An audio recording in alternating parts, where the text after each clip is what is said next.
Hello दोस्तों, आज की वीडियो में मैं लेके आई हूँ श्री सत्यनारायण व्रत का कथा का संपूर्ण अध्याय। तो आइए सुनते हैं। एक समय की बात है, नैसीरनाथ तीर्थ में शौनकादि 88,000 ऋषियों ने श्री सूत जी से पूछा, हे प्रभु, इस कलयुग में वेद विद्या रहित मनुष्यों को प्रभु भक्ति किस प्रकार मिल सकती है तथा उनका उद्धार कैसे होगा। हे मुनि श्रेष्ठ, कोई ऐसा तप बताइए जिससे थोड़े समय में ही पुण्य मिले और मनवांछित फल भी मिल जाए। इस प्रकार की कथा सुनने की हम इच्छा रखते हैं। सर्वशास्त्रों के ज्ञाता सूत जी बोले, हे वैष्णवों में पूज्य, आप सभी ने प्राणियों के हित की बात पूछी है, इसलिए मैं एक ऐसे श्रेष्ठ व्रत को आप लोगों को बताऊंगा जिसे नारद जी ने लक्ष्मी नारायण जी से पूछा था और लक्ष्मीपति ने मणि श्रेष्ठ नारद जी से कहा था। आप सब इसे ध्यान से सुनिए। एक समय की बात है, योगी राज नारद जी दूसरों के हित के इच्छा के लिए अनेकों लोकों में घूमते हुए मृत्यु लोक में आ पहुँचे। यहाँ उन्होंने अनेक योनियों में जन्मे प्रायः सभी मनुष्यों को अपने कर्मों द्वारा अनेकों दुखों से पीड़ित देखा। उनका दुख देख नारद जी सोचने लगे कि कैसा यत्न किया जाए जिसके करने से निश्चित रूप से मानव के दुखों का अंत हो जाए। इसी विचार पर मनन करते हुए वह विष्णु लोक में गए।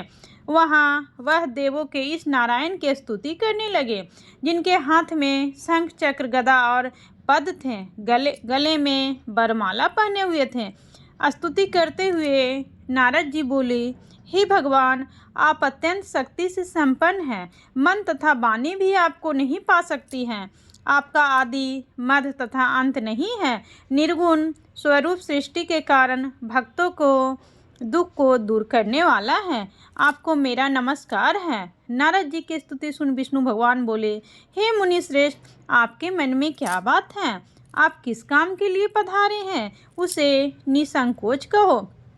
इस पर नारद मुनि बोले कि मृत्यु लोक में अनेक योनियों में जन्मे मनुष्य अपने कर्मों के द्वारा अनेकों दुख से दुखी हो रहे हैं।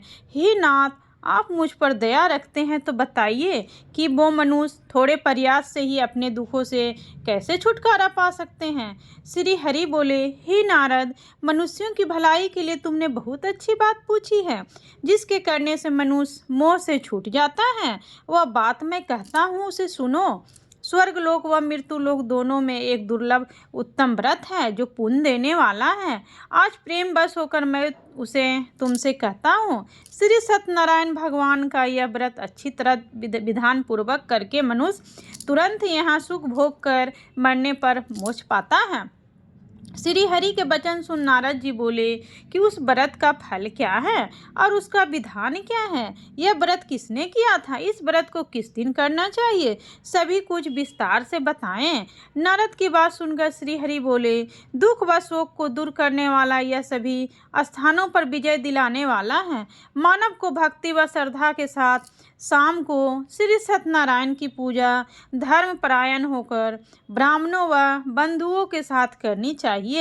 भक्ति भाव से ही नैवेद्य केले का फल, घी, दूध और गेहूं का आटा सवाया ले गेहूं के स्थान पर साठी का आटा, शक्कर तथा गुड़ लेकर वह सभी भक्षण योग्य पदार्थों को मिलाकर भगवान का भोग लगाएं। ब्राह्मणों सहित बंधु बांधवों को भी भोजन कराएं। उसके बाद स्वयं भोजन करें। भजन कीर्तन के साथ भगवान की भक्ति में लीन हो जाएं। इस तरह से सत्यनारायण भगवान का यह व्रत करने पर मनुष्य की सारी इच्छाएं निश्चित रूप से पूरी होती है। इस कलिकाल अर्थात कलयुग में मृत्यु लोक में मोक्ष का यही एक सरल उपाय बताया गया है। सत्यनारायण भगवान की व्रत कथा का दूसरा अध्याय। सूत जी बोले, हे ऋषियों, जिसने पहले समय में इस व्रत को किया था उसका इतिहास कहता हूँ, ध्यान से सुनो। सुंदर काशीपुरी नगर में एक अत्यंत निर्धन ब्राह्मण रहता था। भूख प्यास से परेशान हुआ धरती पर घूमता रहता था। ब्राह्मणों से प्रेम करने वाले भगवान ने एक दिन ब्राह्मण का वेश धारण कर उसके पास जाकर पूछा, हे विप्रो, नित दुखी होकर तुम पृथ्वी पर क्यों घूमते हो? दीन ब्राह्मण बोला, मैं निर्धन ब्राह्मण हूँ, भिक्षा के लिए धरती पर घूमता हूँ। हे भगवान, यदि आप इसका कोई उपाय जानते हो तो बताइए। वृद्ध ब्राह्मण कहता है कि सत्यनारायण भगवान मनोवांछित फल देने वाले हैं, इसलिए तुम उनका पूजन करो। इसे करने से मनुष्य सभी दुखों से मुक्त हो जाता है। वृद्ध ब्राह्मण बनकर आए सत्यनारायण भगवान उस निर्धन ब्राह्मण को व्रत का सारा विधान बताकर अंतर ध्यान हो गए। ब्राह्मण मन ही मन सोचने लगा कि जिस व्रत को वृद्ध ब्राह्मण करने को कहा गया है मैं उसे जरूर करूंगा। यह निश्चय करने के बाद उसे रात में नींद नहीं आई। वह सवेरे उठकर सत्यनारायण भगवान के व्रत का निश्चय कर भिक्षा के लिए चला गया। उस दिन निर्धन ब्राह्मण को भिक्षा में बहुत धन मिला, जिससे उसने बंधु बांधवों के साथ मिलकर श्री सत्यनारायण भगवान का व्रत संपन्न किया। भगवान सत्यनारायण का व्रत संपन्न करने के बाद वह निर्धन ब्राह्मण सभी दुखों से छूट गया और अनेक प्रकार की संपत्तियों से युक्त हो गया। उसी समय से यह ब्राह्मण हर माह इस व्रत को करने लगा। इस तरह से सत्यनारायण भगवान के व्रत को जो मनुष्य करेगा वह सभी प्रकार के पापों से छूटकर मोक्ष को प्राप्त होगा। जो मनुष्य इस व्रत को करेगा वह भी सभी दुखों से मुक्त हो जाएगा। सूत जी बोले कि इस तरह से नारद जी से नारायण जी का कहा हुआ श्री सत्यनारायण व्रत को मैंने तुमसे कहा।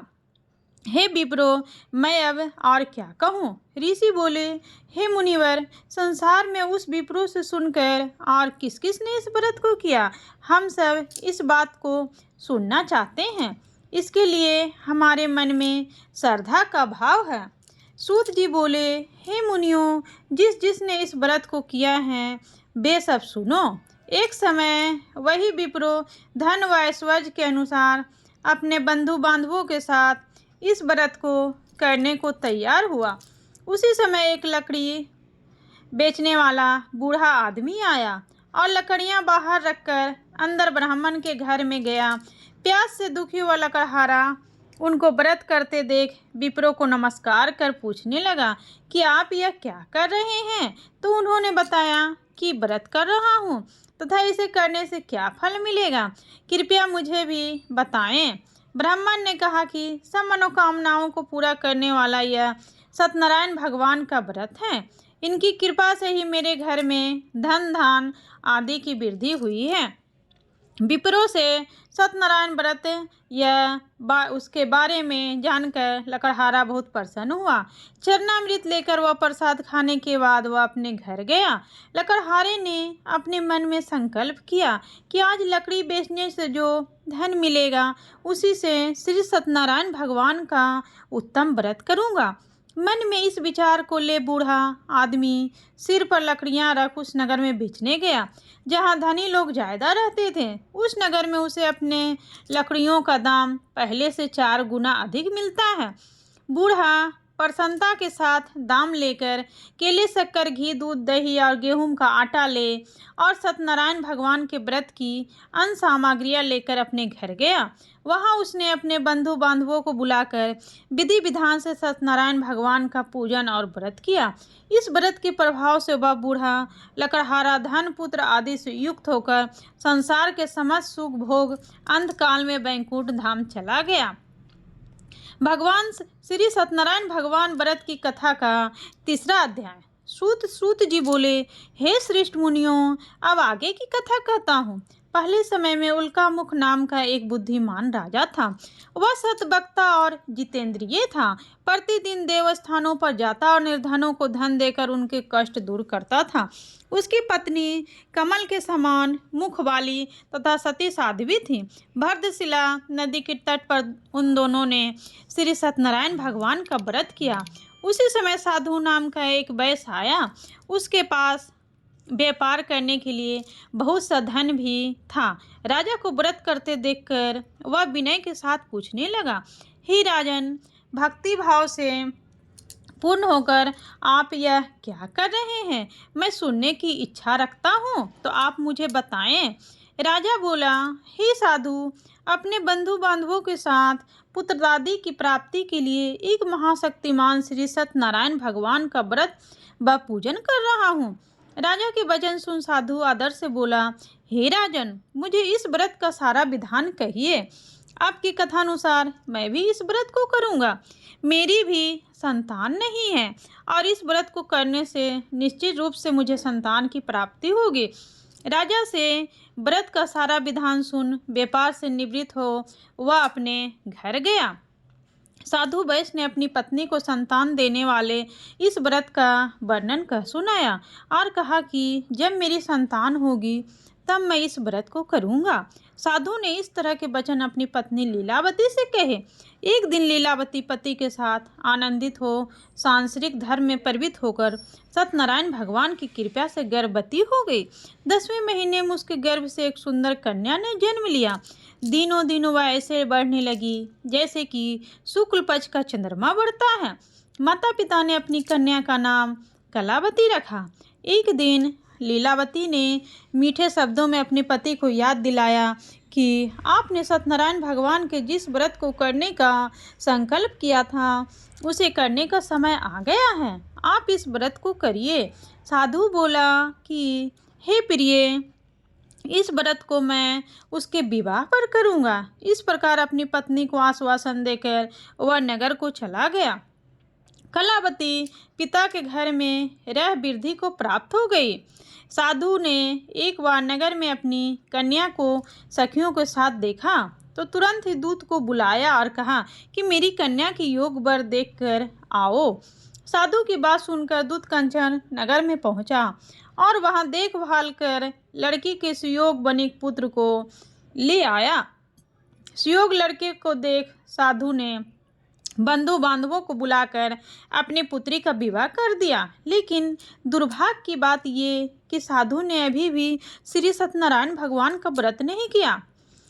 इस पर श्री भगवान क्रोधित हो गए और श्राप दिया कि साधु को अत्यधिक दुख मिले। अपने कार्य में कुशल साधु बनिया जमाई को लेकर समुद्र के पास स्थित होकर रत्नासारपुर में नगर में गया।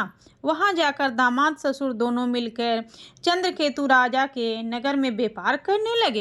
एक दिन भगवान सत्यनारायण की माया से एक चोर राजा का धन चुराकर भाग रहा था।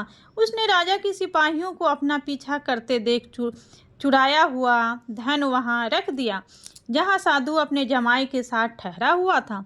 राजा के सिपाहियों ने साधु वैश्य के पास राजा का धन पड़ा देखा तो वह ससुर जमाई दोनों को बांधकर प्रसन्नता से राजा के पास ले गए और कहा कि उन दोनों चोरों हम पकड़ लाए हैं, आप आगे की कार्रवाई की आज्ञा दें। राजा की आज्ञा से उन दोनों को कठिन कारावास में डाल दिया गया और उनका सारा धन भी उससे छीन लिया गया। श्री सत्यनारायण भगवान से श्राप से साधु की पत्नी भी बहुत दुखी हुई। घर में जो धन रखा था उसे चोर चुरा ले गया। शारीरिक तथा मानसिक पीड़ा व भूख प्यास से अति दुखी हो अन्न की चिंता में कलावती के ब्राह्मण के घर गई। वहां उसने श्री सत्यनारायण भगवान का व्रत होते देखा, फिर कथा भी सुनी। वह प्रसाद ग्रहण कर वह रात को घर वापस आई। माता के कलावती से पूछा कि हे पुत्री, अब तक तुम कहाँ थी? तेरे मन में क्या है? कलावती ने अपनी माता से कहा, हे माता, मैंने एक ब्राह्मण के घर में श्री सत्यनारायण भगवान का व्रत देखा है। कन्या के वचन सुन लीलावती भगवान के पूजन की तैयारी करने लगी। लीलावती ने परिवार व बंधुओं सहित सत्यनारायण भगवान का पूजा किया और उनसे वर मांगा कि मेरे पति तथा जमाई शीघ्र घर आ जाएं। साथ ही यह भी प्रार्थना की कि हम सबका अपराध क्षमा करें। श्री सत्यनारायण भगवान इस व्रत से संतुष्ट हो गए और राजा चंद्रकेतु को सपने में दर्शन दे कहा कि हे राजन, तुम उन दोनों वैश्यों को छोड़ दो और तुमने उनका जो धन लिया है उसे वापस कर दो। अगर ऐसा नहीं किया तो मैं तुम्हारा धन, राज व संतान सभी को नष्ट कर दूंगा। राजा को यह सब कहकर वह अंतर्ध्यान हो गया। प्रातःकाल सभा में राजा ने अपना सपना सुनाया। फिर बोले कि बनिक पुत्रों को कैद से मुक्त कर सभा में लाओ। दोनों ने आते ही राजा को प्रणाम किया। राजा मीठी वाणी में बोला, हे महानुभावों, भाग्यवश ऐसा कठिन दुख तुम्हें प्राप्त हुआ है, लेकिन अब तुम्हें कोई भय नहीं। ऐसा कह राजा ने उन दोनों को नए वस्त्राभूषण भी पहनाए और जितना धन उनका लिया था उससे दुगना धन वापिस कर दिया। दोनों अब वैश्य अपने घर को चल दिए। सत्यनारायण भगवान की व्रत कथा का चौथा अध्याय। सूत जी बोले, बैस ने मंगलाचार कर अपनी यात्रा आरंभ की और अपने नगर की ओर चल दिए। उनके थोड़ी दूर जाने पर एक दंडी वेशधारी श्री सत्यनारायण ने उससे पूछा, हे साधु, तेरी नाव में क्या है? अभिमानी बनिक हंसता हुआ बोला, हे दंडी, आप क्यों पूछते हो? क्या धन लेने की इच्छा है? मेरी नाव में तो बेल व पत्ते भरे हुए हैं। बैस के कठिन वचन सुन भगवान बोले, तुम्हारा वचन सत्य हो दंडी। ऐसा वचन कह वहां से दूर चले गए। कुछ दूर जाकर समुद्र के किनारे बैठ गए। दंडी के जाने के बाद साधु बैस ने नित्य क्रिया के पश्चात नाव को ऊंची उठते देखकर अचंभा माना और नाव में बेल पत्ते आदि देख वह मूर्छित हो जमीन पर गिर पड़ा। मूर्छा खुलने पर वह अत्यंत शोक में डूब गया। तब उसका दामाद बोला कि आप शोक ना मनाएं, यह दंडी का शाप है, इसलिए हमें उनकी शरण में जाना चाहिए, तभी हमारी मनोकामना पूरी होगी। दामाद की बात सुनकर वह दंडी के पास पहुंचा और अत्यंत भक्ति भाव नमस्कार करके बोला, मैंने आपसे जो असत वचन कहे थे उनके लिए मुझे क्षमा दें। ऐसा कहकर महान शोकातुर हो रोने लगा। तब दंडी भगवान बोले, हे बनिक पुत्र, मेरी आज्ञा से बार बार तुम्हें दुख प्राप्त हुआ है, तुम मेरी पूजा से विमुख हुआ। साधु बोला, हे भगवान, आपकी माया से ब्रह्मा आदि देवता भी आपके रूप को नहीं जानते, तब मैं अज्ञानी कैसे जान सकता हूँ? आप प्रसन्न होइए, अब मैं सामर्थ्य के अनुसार आपकी पूजा करूँगा, मेरी रक्षा करो और पहले के समान नौका में धन भर दो। साधु भैंस के भक्तिपूर्वक वचन सुनकर भगवान प्रसन्न हो गए और उसकी इच्छानुसार वरदान देकर अंतर ध्यान हो गए। ससुर जमाई जब नाव पर आए तो नाव धन से भरी हुई थी। फिर वही अपने अन्य साथियों के साथ सत्यनारायण भगवान का पूजन कर अपने नगर को चल दिए। जब नगर के नज़दीक पहुंचे तो दूत को घर पर खबर करने के लिए भेज दिया। दूत साधु की पत्नी को प्रणाम कर कहता है कि मालिक अपने दामाद सहित नगर के निकट आ गए हैं। दूत की बात सुन साधु की पत्नी लीलावती ने बड़े हर्ष के साथ सत्यनारायण भगवान का पूजन कर अपनी पुत्री कलावती से कहा कि मैं अपने पति के दर्शन को जाती हूँ, तो कार्य पूर्ण कर शीघ्र आ जा। माता के ऐसे वचन सुन कलावती जल्दी में प्रसाद छोड़ अपने पति के पास चली गई। प्रसाद की अवज्ञा के कारण श्री सत्यनारायण भगवान रुष्ट हो गए और नाव सहित उसके पति को पानी में डुबो दिया। कलावती अपने पति को वहां न पाकर रोती हुई जमीन पर गिर गई। नौका को डूबा हुआ देख वह कन्या को रोता देख साधु दुखी होकर बोला, हे प्रभु, मुझसे तथा मेरे परिवार से जो भूल हुई है उसे क्षमा करें। साधु के दिन वचन सुनकर श्री सत्यनारायण भगवान प्रसन्न हो गए और आकाशवाणी हुई, हे साधु, तेरी कन्या मेरे प्रसाद को छोड़कर आई है, इसलिए उसका पति अदृश्य हो गया है। यदि वह घर जाकर प्रसाद खाकर लौटती है तो इसे इसका पति अवश्य मिलेगा। ऐसी आकाशवाणी सुन कलावती घर पहुंचकर प्रसाद खाती है और फिर आकर अपने पति के दर्शन करती है। उसके बाद साधु अपने बंधु बांधवों सहित श्री सत्यनारायण भगवान का विधि विधान से पूजन करता है। इस लोक का सुख भोग व अंत में स्वर्ग जाता है। श्री सत्यनारायण भगवान की व्रत कथा का 5वां अध्याय। सूत जी बोले, हे ऋषियों, मैं और भी एक कथा सुनाता हूँ, उसे भी ध्यान पूर्वक सुनो। प्रजा पालन में लीन तुंगध्वज नाम का एक राजा था। उसने भगवान का प्रसाद त्याग कर बहुत ही दुख सहन किया। एक बार वन में जाकर वन पशुओं को मारकर वह बड़ के पेड़ के नीचे आया। वहां उसने ग्वालों को भक्ति भाव से अपने बांधवों से सत्यनारायण भगवान का पूजन करते देखा।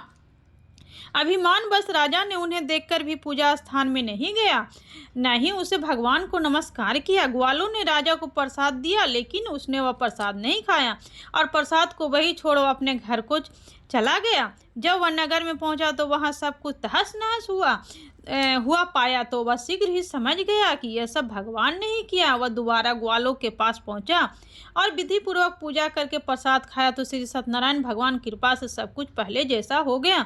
दीर्घ काल तक सुख भोगने के बाद मरणोपरांत उसे स्वर्ग लोक को प्राप्ति हुई। जो मनुष्य परम दुर्लभ इस व्रत को करेगा तो भगवान सत्यनारायण की अनुकंपा से उसे धन धान की प्राप्ति होगी।